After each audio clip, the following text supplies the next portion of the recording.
Hey Hey people. people! Welcome to Riley Talks. My name is Riley and I like to talk. And specifically, I like to talk about a lot of different types of media. Most importantly to me is sitcoms. I live on sitcoms. I'm the type of person where I can't really have a single thought without something playing in the background to disrupt it. And so I pretty much have watched every sitcom in existence. So I felt that I was qualified to make videos about different aspects of sitcoms. And this first video is going to be a review of a sitcom I recently watched, which is Superstore.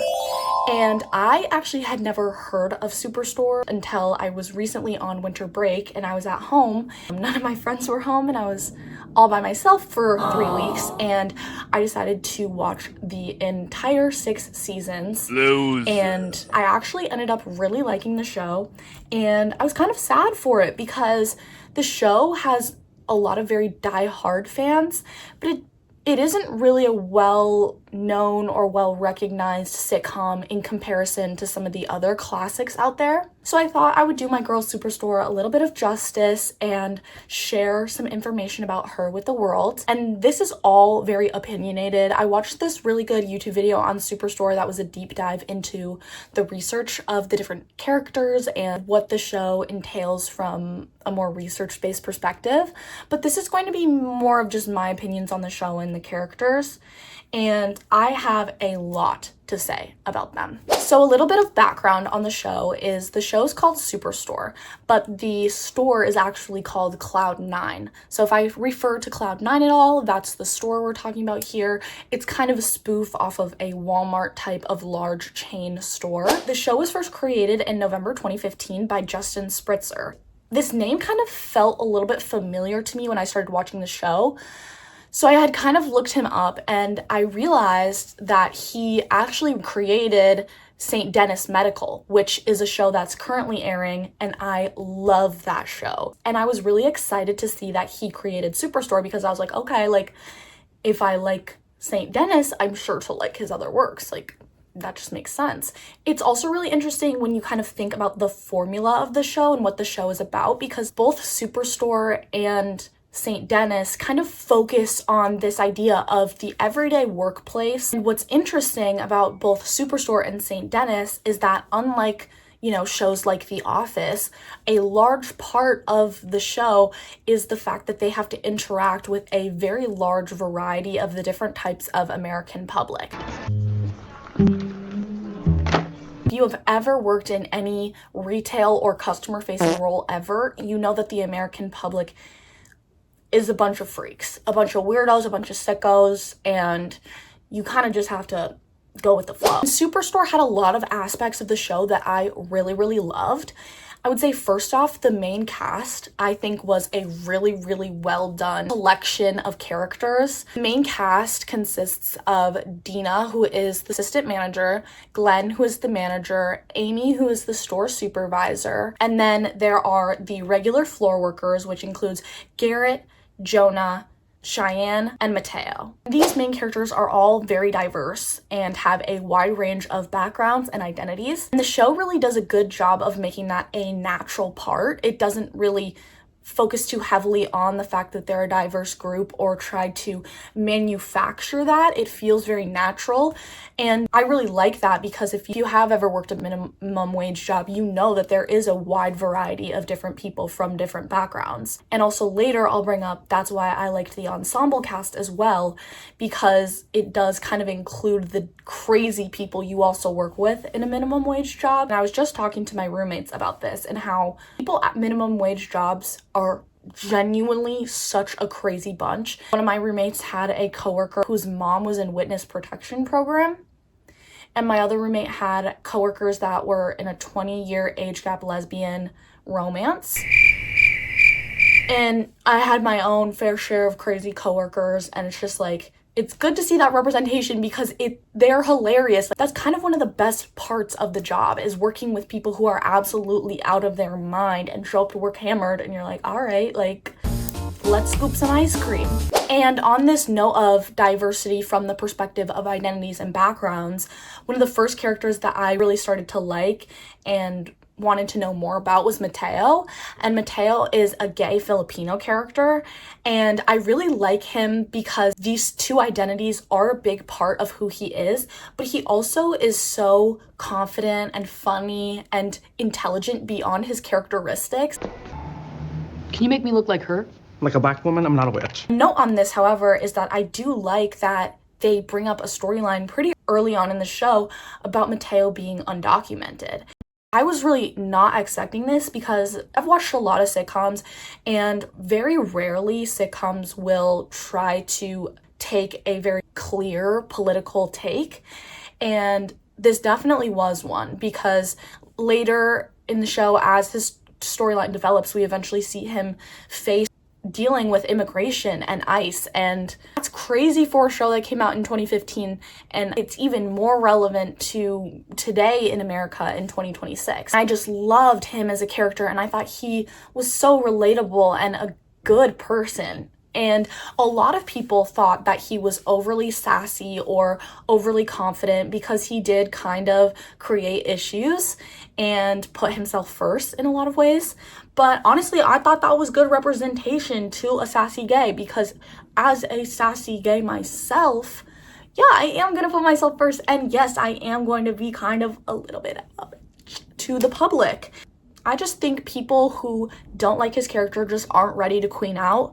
And when they are, they will go back to Mateo and have a key, okay? Okay, for the record, I should point out that Mateo and I previously had a romantic relationship, but I'm confident that we can keep everything professional. I would also like the record to reflect that your outfit makes you look like the assistant debate coach of an HAAAI middle school. The next character I want to talk about is Garrett. And Garrett is Black, but more importantly to his identity and in terms of diversity of the show is the fact that he is physically disabled. Very rarely in sitcoms do we see physically disabled characters. And Superstore does a very good job of having him be physically disabled and in a wheelchair, yet that is not a large part of his identity. In fact, unlike Mateo, who has a storyline relating to his identity and the fact that he is an immigrant, we don't get a storyline largely based around Garrett being in a wheelchair.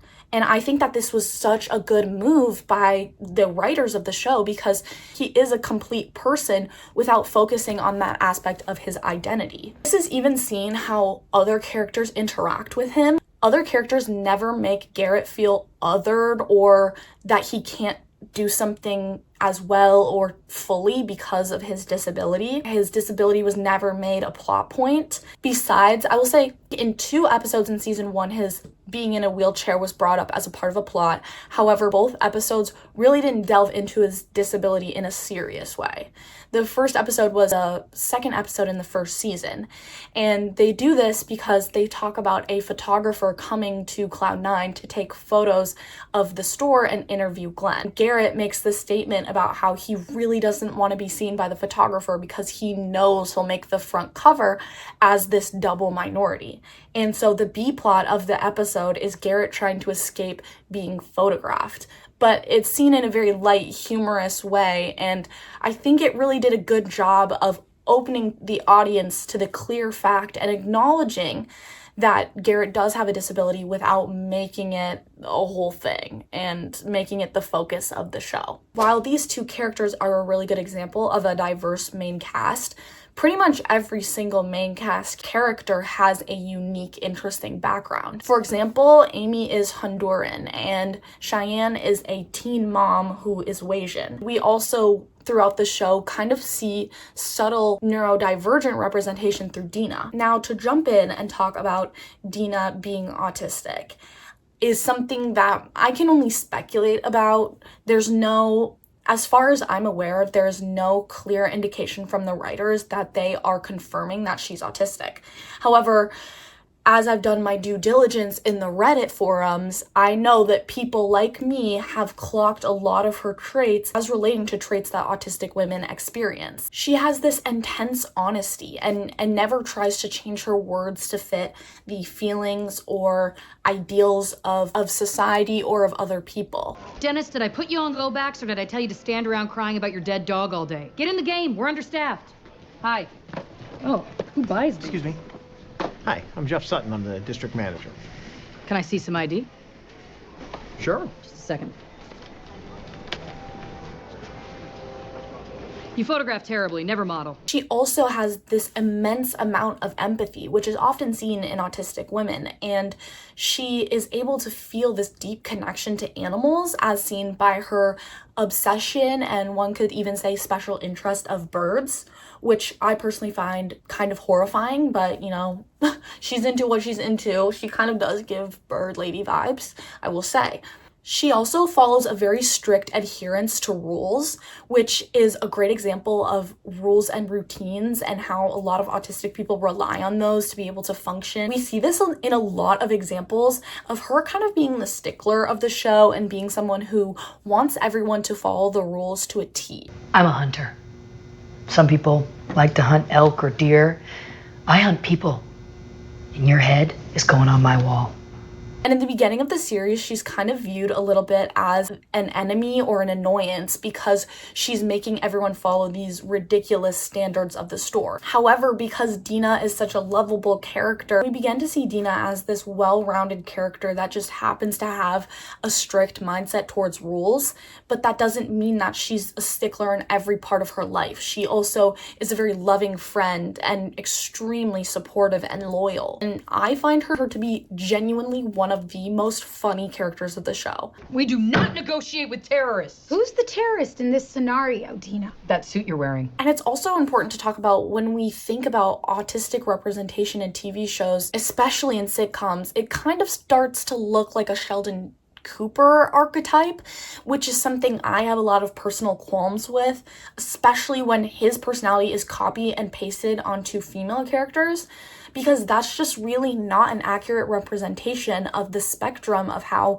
women with autism and men with autism act. I love that Dina isn't reduced to a stereotype. She is a full and complete person beyond this part of her identity. Dina is never ashamed or embarrassed or feels bad about the fact that she views the world differently or has these strong traits. She knows what makes her unique and she embraces that. And her confidence is truly one of the best parts of her character.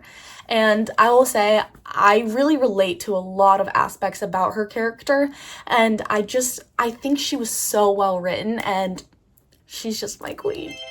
Moving away from the conversation about character diversity, it's also important to talk about the ensemble cast and how genuinely wild and hilarious they are. In seasons 1 and 2, the ensemble cast doesn't really play a large role in the show. We see some clips thrown in here and there of different ensemble cast members interacting with our main cast, but they truly don't really get a lot of spotlight within those seasons. However, as season 3 rolls around, we start to see the ensemble cast get more of their own storyline and become more complete whole personalities. And one of my favorite subplots involving the ensemble cast is the crazy intense beef between Sandra and Carol. Now, Sandra is a classic, shy, kind of meek character, but she also low-key crazy. And we know she's a little bit insane because even though she gets pushed around by Dina, I love our jokey, I hate you, but I really love you back and forth. No, this is not a joke. I really, really hate you. I hate you too. and is pretty much constantly the butt of every joke. Big smile. There's a spot open in the middle. I could set a timer and Nope, run in. I got it. And... Oh, okay. She also very easily can create her own reality and falls into whatever she feels, as we can see by her fake relationship with Jeff, who is a higher up from the Superstore Corporation. And basically, by false circumstances, people start thinking that she's in a relationship with him, and she just goes with it. And you know what? I do kind of respect that. I do think that would be something that I potentially would do one day. But she takes it to a complete and utter extreme. And I just feel like that's good symbolism of Sandra as a character. She's a nice person at her core, but she's lonely and she just wants attention in any way that she can get it. So, Sandra has a fake boyfriend. She sent herself flowers and Mateo is dating Jeff? Yeah. Whereas Carol, on the other hand, is just a flat out crazy lunatic. Like, I would kind of describe Carol's character as a Kitty from Arrested Development or like a Tammy 2 from Parks and Rec kind of vibe. She starts out as this kind of side character who we see calling up Amy's ex-husband when they break up. And immediately that's like, all right, Carol kind of a crazy girl, like, okay. But then we meet this man named Jerry. And Jerry first meets Sandra. Sandra and him hit it off. They have a lot of physical similarities as well as personality similarities, and that's kind of to cue the audience that they are really well matched and kind of should be together. Excuse me, can I? Excuse me, sir. Sir, this lady here, she... When you have a second. Sir? Thanks for trying. You're welcome. If you want to sit here while you wait, you can. However, Sandra at the time is pretending to be dating Jeff, so she has to turn down Jerry. And when this happens, crazy Carol scoops Jerry up and they start dating. Oh, what are you doing here? Hi. Hello? Jer Bear, can you go get my vape pen? I left it in the car. Oh, you're here together. Yeah, you remember Jerry. And this becomes an ongoing feud between the two characters as they fight over Jerry. And this feud ultimately leads to crazy levels of sabotage, which is seen by Sandra trying to shove the door closed and not grab Carol during a tornado. Hurry! Wait! Sandra! Leading to Carol's almost death. Sandra tried to murder me during a tornado. I didn't try to murder you. I just didn't try to save you. That low-key was hilarious, and I was kind of with Sandra at that time. I do get it. However, attempted murder maybe is a little bit over the line. I don't know. The show continues, and we eventually see that Jerry ends up back with Sandra, and they're perfect together, and they're gonna have a wedding, and Carol allegedly goes to therapy. She comes back, and she's good. She's zen. She's found her inner peace, and she says, no, Sandra, I'm good. I forgive you. We can be friends. But then the wedding day rolls around and Carol tries to kill Sandra's cat to ruin her wedding day. But what are you doing now? Are you gonna kill Sandra's cat? Tina, she's not gonna kill I'm gonna kill the cat. Oh, yes. 2 for 2. This is a very good plan. It is a terrible plan. The bottom's completely rubberized. Look at it. No, it's not completely. Oh! Oh! I loved this subplot so much because it really wasn't a large focus of the show, but the characters were just so funny, and it was such a relief and a break from the main cast as their turmoil did get a little bit monotonous as we reached the ending seasons. Another ensemble character that I really like, and low-key one of my personal favorites, is Marcus. And I love Marcus so much, and a lot of that is because I just think he's hot. Sue me, I think he's hot. I want him on screen. I want him to have screen time. Like, that's my man. He reminds me so much of Morgan from the Mindy Project, and I loved him too. They just really give me like Jim Carrey vibes, and I don't know, there's something just like with a lovable idiot that really gets my heart pumping. Like, I love that. And so Marcus is kind of this idiot character. You see him on and off throughout the series, and Marcus is kind of absent-minded. He's a little bit ridiculous. This is kind of perfectly exemplified by the fact that he tries to make a business about breast milk cheese. American cheese, cheddar cheese, pizza cheese.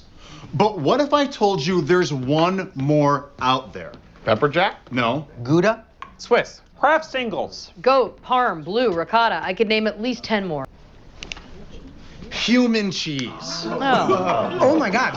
Is that what this is? I've had 5 samples already. I don't care, I would eat that cheese for him. I would. And I have to say, side note, I think that Marcus is in love with Jonah.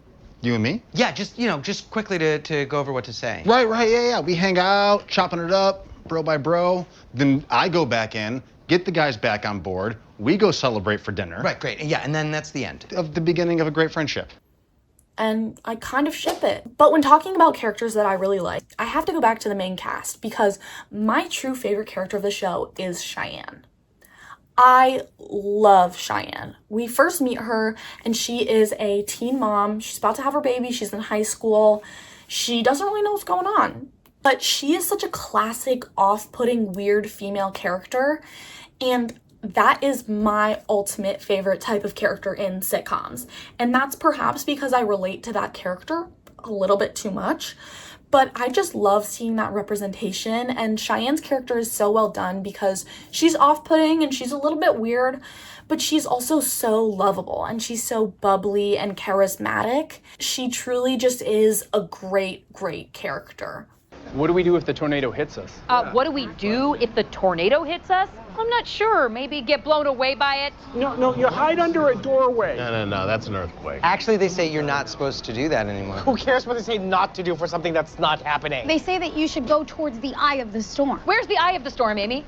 I don't know. That's what I thought. Tell someone you trust. No, Cheyenne, that's only if the tornado's molesting you. Her costuming really aligns well with the vision of the perfect cool teen from 2014 to 2016. She is always rocking a UGG skinny jean combo, and she's always got these chunks of crazy hair dye going on, and she's got this fun eyeshadow she likes to do, and I just absolutely love how they dress her in the show. And one of my favorite outfits that I think exemplifies this trendy teen era is her unicorn Halloween costume from season 3. She just looks so cute in this costume, and she's got this like teal eyeshadow around her nose and her cheeks, which is the exact shade of teal that I'm pretty sure every single teenage and middle school girl in the early 2015, 2016s had. That was the exact color of my walls, and I loved it. And I just love, she just feels like a very nostalgic character to me, and I love her look, and I also just think she's so sweet and funny. I have nothing bad to say about her. Like, all of the characters at some point in the show got on my nerves, but never my girl Cheyenne, never Cheyenne. I really liked that they kept her and Beau, who is the dad of the baby, together, and they show that the two characters actually really love each other. And Beau is, again, all the characters are great. Beau is hilarious. Beau just has genius, inadvertent comedic timing that is supported by his social ineptitude, because he never knows when it's the wrong time or the right time to say something. Whoa, easy on the shrimp. Those are supposed to be for everybody? I only took a few. Yeah, I took a few hundred. All right, put that back. Okay. Yo, keep this girl away from the ocean. That's where all the shrimp's at. He's just such a lovable douche. Him and Cheyenne truly are just a great couple to me. But I have to take a pause because there are also a few things about the show that I didn't think were executed very well. And one of the main ones is the main romantic relationship in the show, which is between Amy and Jonah. And Amy is the floor manager. She is headstrong, she is smart and stubborn, and she is kind of sick of her life and the fact that she's been stuck at Superstore for 10 years. But she keeps working there and she's on the grind. And Jonah swoops in. He gets hired off the streets. He's a business school dropout. He has really no work experience, and he is there to shake things up. And these two butt heads, and it's cute. They have a good chemistry in the beginning. I like when characters fight. That is my love language, is feuding and beef. So I did appreciate that representation. However, I really disliked how this was set up because Jonah comes off the street and he starts arguing with Amy, who has been there forever, who is his boss, and he's refuting everything she says. He's like, you need to relax, you need to la la la. And I get it. He's supposed to be this light, this change, this catalyst to shift Amy's life. But I just think he's a little bit of a know-it-all. He's a little bit disrespectful. And personally, I would not take that attitude. I would get in a real beef with him, not a cute, funny, flirty one. Oh, no. And Amy doesn't like him genuinely at the beginning of the show, but beneath all that, we see the chemistry and we know, we're like, all right, we know where this is going. And I will say, in the first couple of seasons, I loved Amy's character. I thought she was so stubborn and smart and ambitious, and I was like, yes, girl, like, and I had just finished watching Ugly Betty when I started watching the show, and I love America Ferrera, and I thought she did a great job in Ugly Betty, and I was like, yes, this character's so good. But then as the seasons went on and she kind of went up in higher management and she became manager of the store, and I was like, all right, like, now she's low-key getting in this, like, cycle of, like, she's a little bit, like, like, they removed all of the fun parts of her character that I liked, and they made her this, like, strict mom type who's just sick of her life, and she's stressed, and she doesn't know what's going on, and she just, and I don't know. I just think her evolution could have been better. And I think that is part of the reason that the romance didn't work for me, is because I didn't like the evolution of the two characters on their own. And part of this is because I don't think Jonah really ever had that much of an evolution. Throughout the show, he is so idealistic and stubborn and kind of self-centered. He thinks he's this world changer, but he gets so wrapped up in his own opinions and thoughts that he doesn't actually ever get anything productive done. And okay, that's not fully true. He is an important part of several plot lines to change things throughout the show. However, I just think as a whole, he kind of is a flop. He's kind of a big flop. And you know what? Maybe I am taking things out on him because I know a million men exactly like Jonah. They've read Dostoevsky once in college and they call themselves a feminist, but they truly don't care about issues that don't impact them directly. And I know he's the type to lecture me about issues and problems that directly impact me and that I know about and understand that he has never been through. And I don't know, he just kind of grinds my gears a little bit. He just kind of grinds my gears. And I know there are Jonah lovers out there. There are Amy haters out there. There are Amy lovers, Jonah haters, all that. There's a lot of beef between their characters and people who love and hate and la la la and la la la. And I think that's really interesting compared to shows like The Office, where Jim and Pam are like universally loved. Same with like Leslie Knope and Ben Wyatt. I don't think anyone's trying to beef about them. Like, they are good people, they're good characters, and they're good together. And you know what? I understand, like, part of Superstore is the realism, and the characters aren't perfect, and they have problems. But at some point, characters go from just being real people who have problems to just being annoying.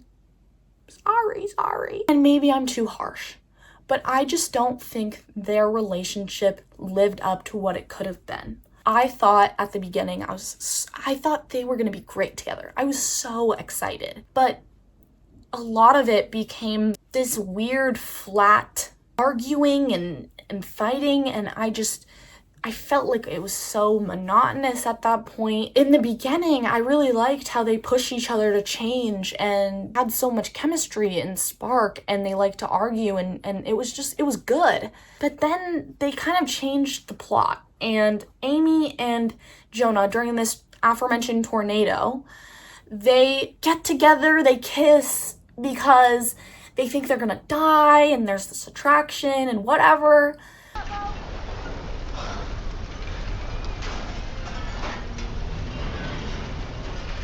And I think that would have been such a good peak of the relationship. That could have been but instead, they don't get the characters together at that point. Instead of getting Jonah and Amy together there, they decide, you know what, we can't do all that. Let's just have them, like, repress this, like, whatever. We're gonna introduce this new character named Kelly. And Kelly, bless her soul, is a Karen from The Office type. She is a plot device meant to separate our main two characters who are in love. And I hate this. I hate when shows do that. And I feel so bad for Kelly, because at this point, we know that Jonah and Amy have feelings for each other, but are just struggling to communicate it. And Kelly is caught in this crossfire between them, and she's so understanding. She learns that they've kissed in this tornado, and she says, it's okay, as long as you don't have feelings anymore, it's okay. And Jonah is so confused and is like, okay, but I'm sorry, Kelly, like, let's move in together. And she's like, oh, that's so sweet. But then it's like, oh, he was just doing that because he just felt bad. He doesn't actually care about me like that. It's like, damn, like, why are y'all doing that to Kelly? And some people really dislike Kelly because she is this figure plot that is keeping the main characters together. But I really liked her. She was so sweet and bubbly and just a good person. And I just felt bad that she was used as this tool. I just like justice for Kelly, genuinely. She needs it. Like, that's my girl. When Kelly and Jonah finally break up and we get Amy and Jonah together, their big thing that gets them together is that they have sex on a printer table, and it is live streamed to every single Cloud9 store. Now, mind you, you don't know this, but at this time, Amy is actually pregnant with her ex-husband's baby. Jonah knows that. Amy told Jonah that she likes him while he was dating Kelly, and pretty much in the same vein said, also, by the way, I'm pregnant, and it's my ex-husband's baby. Right. Okay. All right, let's digest that. That's a lot. That's a lot, Robin. That's a lot. That was a lot, Robin. Oh my God. So they get together, I guess. But this whole live streaming, everyone watching them have sex thing really, really cheapened their relationship to me. I was so disappointed. I was like, all right, like, was this all really worth it? And I'm sick of them. I am. And not to mention, you don't know this, but I know this. Maybe you know this. At the end of the series, America Ferrera has to leave during season 6. Jonah and Amy have been together for a while now. America Ferrera leaves, and instead of just having them do long distance or some bullshit, they decide that Amy doesn't want to be in a relationship with Jonah because she feels like she's been trapped in this cycle of relationships and whatnot because she's been with her ex-husband for so long and hasn't ever had time by herself. And you know what? I'll agree. She needs to take a beat by herself. But at this point, she's already had a pretty long-term relationship with Jonah. He's getting serious. He wants to get married. And she's like, you know what? We gotta cut it. Like, it's not gonna work. Right. All right. It's season 6. Like, you can't really do that. And then she comes back for the last episode and they miraculously get back together. I'm over it. I don't care anymore. I'm just angry now. And you know what? Whatever. Let's keep their relationship. Let's move past it. My last thing about the show that I personally had kind of an issue with was the character development throughout the show. I know sitcoms aren't really designed to have a lot of character development, but it felt because this show was trying to be so realistic that they wanted to have characters change and develop throughout the show, and some really did. Amy really did. She completely changes from a floor manager to a pretty high up exec of the company, and she changes a lot in her relationship status and how she lives her life and all of this. And, you know, that goes for multiple characters, but also multiple characters have no change or development whatsoever. And one of the main characters I think about with this is Garrett, because Garrett, since the beginning, to me, has always felt very two-dimensional. We never really see him have a true issue and have to kind of confront his opinions and beliefs and change for the better. He and Dina have this relationship where they start out just having a physical relationship together. And I really liked them together. I thought that was really good. But after their physical relationship kind of goes off and on, Dina commits to a real relationship with a vet. Garrett starts to come to the conclusion that he has feelings for Dina, which, like, okay, like, glad you're there. We've all been there, though. Like, we all know you have feelings for her, whatever. And I'm like, yes, okay. Now that he is aware that he has feelings for Dina, he's gonna get mature and sensitive, and he's gonna have this self-reflection and be like, I want something more. I want this deeper relationship and connection. Like, I need to tell Dina how I feel. I need to become someone who's not just a joking person and kind of a troublemaker. I need to become this real, honest man. And we never see that happen. Instead, he kind of just sits in silence and kind of like, and then Dina eventually kind of is the one who's like, things didn't really work out with my man. You know what? Like, why don't we try doing this for real? All right. Okay then. Okay. And you know what? I will give it to him. There are some small points in the show where he does kind of show vulnerability, but I just think it could have been amplified and just like so much more. And another thing I have to say about the lack of growth in the show is kind of how the show ended. The show ended in kind of a very sad but realistic way, I guess, where this big box chain store, Cloud9, closes down and is bought out by this tech company, which is very real, but it's so sad. It's so sad. And we end the show with our characters dividing. Glenn reopens his hardware store that he once had before it got bought out by Superstore, and he runs that with some of the main cast. And Dina takes over and runs the Cloud9 store, which is becoming a fulfillment center, and she runs that with some of the cast. And Amy and Jonah move to California. And I'm left thinking, damn, this is why I don't watch the last episode of TV series, because now I'm upset. Because now I'm upset for what? They just ruined all my hopes and dreams and all my love. All my love has nowhere to go now. Now I'm just devastated. But we're gonna swing back. We're gonna recenter. Because even though the ending wasn't what I wanted or expected, overall, I was feeling those emotions because of how much I cared about the show and the characters. I loved this show.